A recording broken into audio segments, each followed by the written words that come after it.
നമ്മുടെ ശരീരത്തിലെ ടോട്ടൽ കൊളസ്ട്രോളിൻ്റെ ഒരു നോർമൽ റേഞ്ചായിട്ട് കണക്കാക്കുന്നത് 200 മില്ലിഗ്രാം പെർ ഡെസിലിറ്ററിന് താഴെ വരുമ്പോഴാണ്. 200നും 240നും ഇടയ്ക്കാണ് ഇത് വരുന്നതെങ്കിൽ നമുക്ക് പ്രോപ്പറായിട്ടുള്ള ഡയറ്റിലൂടെയും എക്സസൈസിലൂടെയൊക്കെ ഇതിനെ കുറച്ച് കൊണ്ടുവരാനായിട്ട് പറ്റും. ഒരു 240ന് മുകളിലൊക്കെ പോവുകയാണെങ്കിൽ ചില കണ്ടീഷൻസിൽ മെഡിസിൻസ് എടുക്കേണ്ടി വരാറുണ്ട്. അതായത് ഹൈപ്പർ ടെൻഷനോ ഡയബറ്റീസോ ഒക്കെയുള്ള ആളുകളാണെങ്കിൽ അവരുടെ ബോഡിയുടെ അപ്പോഴത്തെ അവസ്ഥയും ലക്ഷണങ്ങളൊക്കെ നോക്കിയിട്ട് നമുക്ക് മെഡിസിൻ എടുക്കേണ്ടതായിട്ട് വരാറുണ്ട്. അതുപോലെ തന്നെ കൊളസ്ട്രോൾ ചെക്ക് ചെയ്ത് കഴിഞ്ഞ് കഴിഞ്ഞാൽ അതിലുണ്ടാവുന്ന ഒന്നാണ് LDL കൊളസ്ട്രോൾ എന്ന് പറയുന്നത്. ഇത് ലോ ഡെൻസിറ്റി ലിപ്പോപ്രോട്ടീനാണ്. അതായത് നമ്മുടെ ശരീരത്തിന് വേണ്ടാത്ത, അതായത് ചീത്ത കൊളസ്ട്രോളാണ്. ഇതിൻ്റെ വാല്യൂ ഒരു 130 മില്ലിഗ്രാം പെർ ഡെസിലിറ്ററിന് താഴെ വരുന്നതാണ് എപ്പോഴും നല്ലത്. ചിലരിൽ ഇത് 130ന് മുകളിൽ, അതായത് 159 വരെയൊക്കെ കണ്ടുവരാറുണ്ട്. അപ്പോൾ നമ്മൾ പ്രോപ്പറായിട്ട് എക്സസൈസ് ചെയ്യുകയും അതുപോലെ തന്നെ ഡയറ്റിൽ ചിലത് ഉൾപ്പെടുത്തുകയും ചില ഭക്ഷണങ്ങൾ ഒഴിവാക്കുകയോ ഒക്കെ ചെയ്യുമ്പോൾ അത് നോർമലായിട്ടും കണ്ടുവരാറുണ്ട്. ഇതുപോലെ നേരത്തെ പറഞ്ഞ പോലെ തന്നെ ചില ആളുകളിൽ മെഡിസിൻ എടുക്കേണ്ടതായിട്ടും കണ്ടുവരാറുണ്ട്. അതായത് LDL എന്തായാലും ഒരു മോശം കൊളസ്ട്രോളാണ്. അത് 130 മില്ലിഗ്രാം പെർ ഡെസിലിറ്ററിന് താഴെ എപ്പോഴും മെയിൻറ്റെയിൻ ചെയ്യാനായിട്ട് ശ്രമിക്കുക. ഇനി HDL അഥവാ ഹൈ ഡെൻസിറ്റി ലിപ്പോപ്രോട്ടീൻ എന്ന് പറയുന്നത് നല്ല കൊളസ്ട്രോളാണ്. നമ്മുടെ ഹൃദയത്തിൻ്റെ ആരോഗ്യത്തിനെല്ലാം സഹായകമായിട്ടുള്ള കൊളസ്ട്രോളാണ്. ഇത് ഒരു 40 മില്ലിഗ്രാം പെർ ഡെസിലിറ്ററെങ്കിലും നമ്മുടെ ശരീരത്തിൽ വേണം. 60ന് മുകളിൽ ഉണ്ടെങ്കിൽ വളരെ നല്ലതാണ്. ഹൃദയത്തിൻ്റെ ആരോഗ്യം മെച്ചപ്പെടുത്താൻ ഈ കൊളസ്ട്രോൾ വളരെ നല്ലതാണ്. അതുപോലെ തന്നെ ട്രൈഗ്ലിസറൈഡ് എന്ന് പറയുന്നത് ഇതൊരു മോശം കൊളസ്ട്രോളാണ്. അതും ഒരു 150 മില്ലിഗ്രാം പെർ ഡെസിലിറ്ററിന് താഴെ മെയിൻറ്റെയിൻ ചെയ്യാനായിട്ട് നമ്മൾ ശ്രദ്ധിക്കേണ്ടതുണ്ട്. കൊളസ്ട്രോളിൻ്റെ അളവ് നമ്മുടെ ശരീരത്തിൽ കൂടുമ്പോൾ ഉണ്ടാകുന്ന ലക്ഷണങ്ങൾ എന്തെല്ലാമാണെന്ന് നോക്കാം. കിതപ്പ് അഥവാ ശ്വാസം കിട്ടാത്തൊരവസ്ഥ. എന്തെങ്കിലും ചെറിയ ജോലികൾ ചെയ്യുമ്പോൾ തന്നെ ഇത്തരത്തിൽ കിതപ്പോ ശ്വാസം കിട്ടാത്ത ബുദ്ധിമുട്ടോ അനുഭവപ്പെടുക.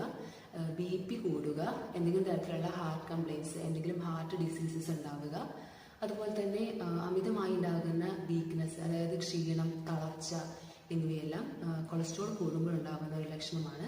അതുപോലെ തന്നെ നെഞ്ചിന്റെ ഭാഗത്ത് ഒരു വേദന അനുഭവപ്പെടുക. ചില ആളുകളിൽ കൊളസ്ട്രോൾ കൂടുമ്പോൾ കൈക്കും കാലിനൊക്കെ ഒരു നമ്പനെസ് അഥവാ തരിപ്പ്, മരവിപ്പ് എന്നിവയൊക്കെ അനുഭവപ്പെടുക.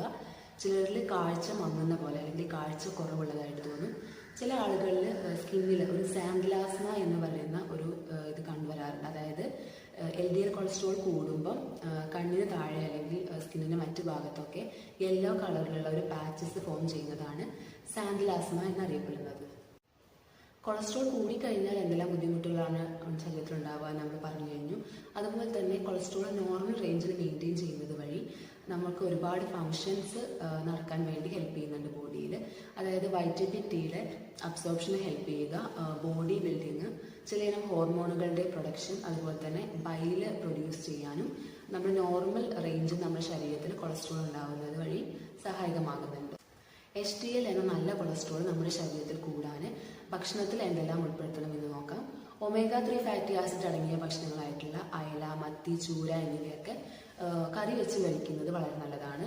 ഈ വറുത്ത് കഴിക്കുന്നത് പരമാവധി ഒഴിവാക്കുക. അതോടൊപ്പം തന്നെ വെജിറ്റബിൾസ്, ഫ്രൂട്ട്സ്, ഇലക്കറികൾ എന്നിവയും അവക്കാഡോ ഫ്രൂട്ട് അഥവാ ബട്ടർ ഫ്രൂട്ട് എന്ന് പറയുന്നതും HDL കൊളസ്ട്രോൾ വർദ്ധിക്കാനായിട്ട് സഹായിക്കുന്നു. Olive oil, virgin coconut oil എന്നിവയൊക്കെ നമ്മൾ സാലഡിലോ അല്ലെങ്കിൽ കുക്ക് ചെയ്തതിന് ശേഷം ഭക്ഷണത്തിൽ ആഡ് ചെയ്ത് കഴിക്കുന്നത് നല്ലതാണ്. വാൾനട്ട്, ബദാം എന്നിവയും ഇതിൻ്റെ നല്ലൊരു സോഴ്സാണ്. അതോടൊപ്പം തന്നെ ഒരു 30 മിനിറ്റ് മുതൽ 40 മിനിറ്റ് വരെയൊക്കെ ഡെയിലി എക്സസൈസ് ചെയ്യുന്നതിലൂടെയും നമുക്ക് നല്ല കൊളസ്ട്രോളിനെ ശരീരത്തിൽ കൂട്ടാനായിട്ട് സാധിക്കും. LDL അഥവാ ലോ ഡെൻസിറ്റി ലിപ്പോപ്രോട്ടീൻ എന്ന് പറയുന്നതാണ് നമ്മുടെ രക്തക്കുഴലുകളിലൊക്കെ പറ്റി പിടിച്ചിട്ട് ഹാർട്ടിന് പല അസുഖങ്ങളും ഉണ്ടാക്കുന്നത്, അതായത് ബ്ലോക്കൊക്കെ ഉണ്ടാക്കാൻ കാരണമായിട്ടുള്ള ഒരു കൊളസ്ട്രോളാണിത്. അതുകൊണ്ട് തന്നെ ഇത് കുറയ്ക്കാൻ വേണ്ടി നമ്മൾ പ്രോപ്പറായിട്ട് വ്യായാമം ചെയ്യുക. അതുപോലെ തന്നെ സാച്ചുറേറ്റഡ് ഫാറ്റ് അടങ്ങിയ ഭക്ഷണങ്ങൾ, അതായത് പൂരിത കൊഴുപ്പ് അടങ്ങിയ ഭക്ഷണങ്ങൾ മാക്സിമം നമ്മുടെ ഡയറ്റിൽ നിന്ന് ഒഴിവാക്കുക. അതുപോലെ തന്നെ ഒരു 50 വയസ്സിന് മുകളിലുള്ള ആളുകളിലൊക്കെ ഇത് കൂടി കാണാറുണ്ട്. അമിതവണ്ണമുള്ള ആളുകളിലും ഇത് കൂടാറുണ്ട്. അതുകൊണ്ടാണ് പ്രോപ്പറായിട്ട് എക്സസൈസ് ചെയ്യുകയും അമിതവണ്ണം കുറയ്ക്കുകയും വെയിറ്റ് പ്രോപ്പറായിട്ട് മെയിൻറ്റെയിൻ ചെയ്യുന്നത് വഴി ഇതിൻ്റെ അളവ് നമുക്ക് ശരീരത്തിൽ കുറയ്ക്കാനായിട്ട് സാധിക്കും. അതുപോലെ തന്നെ ഡയബറ്റിസ്, തൈറോയിഡ് ഉള്ളവരിലും ഇത് കൂടി കണ്ടുവരാറുണ്ട്. സ്ട്രെസ് കൂടുതലുള്ളവരിലും ഇതിൻ്റെ അളവ് കൂടുതലായിട്ട് കണ്ടുവരാറുണ്ട്. അതുകൊണ്ട് തന്നെ സ്ട്രെസ് മാനേജ് ചെയ്യാനായിട്ട് നമ്മൾ ശ്രദ്ധിക്കുന്നത് വഴി ഈ LDL കൊളസ്ട്രോളിനെ കുറയ്ക്കാനായിട്ട് പറ്റും. LDL കൊളസ്ട്രോൾ കുറച്ച് കൊണ്ടുവരാൻ വേണ്ടിയിട്ട് നമ്മുടെ ഭക്ഷണത്തിൽ ആപ്പിൾ, വഴുതനങ്ങ, വെണ്ടയ്ക്ക, ഒലിവ് ഓയിൽ എന്നിവ കഴിക്കുന്നതും വളരെ നല്ലതാണ്. തന്നെ വെളുത്തുള്ളി ഒരു 3-4 അല്ലി ദിവസേന ചവച്ചരച്ച് കഴിക്കുന്നതും വളരെ നല്ലതാണ്. വെറും വയറ്റിൽ കഴിക്കരുത്, ഭക്ഷണത്തിന് ശേഷമാണ് ഇങ്ങനെ വെളുത്തുള്ളി കഴിക്കേണ്ടത്. അതോടൊപ്പം തന്നെ കാർബോഹൈഡ്രേറ്റ് അഥവാ അന്നജം അടങ്ങിയ ഭക്ഷണങ്ങൾ പരമാവധി ഒഴിവാക്കാനായിട്ട് അല്ലെങ്കിൽ അതിൻ്റെ അളവ് കുറച്ചു കൊണ്ടുവരിക. അതായത് ഇത്തരത്തിൽ കാർബോഹൈഡ്രേറ്റ് അടങ്ങിയ ഭക്ഷണങ്ങൾ കൂടുതൽ കഴിക്കുന്നത് വഴി ഇത് നമ്മുടെ ശരീരത്തിൽ കൊളസ്ട്രോൾ ആയിട്ട് ഡിപ്പോസിറ്റ് ചെയ്യാനുള്ളൊരു സാധ്യതയുണ്ട്. അതുകൊണ്ടാണ് കാർബോഹൈഡ്രേറ്റ് അടങ്ങിയ ഭക്ഷണങ്ങൾ പരമാവധി ഒഴിവാക്കാനായിട്ട് പറയുന്നത്.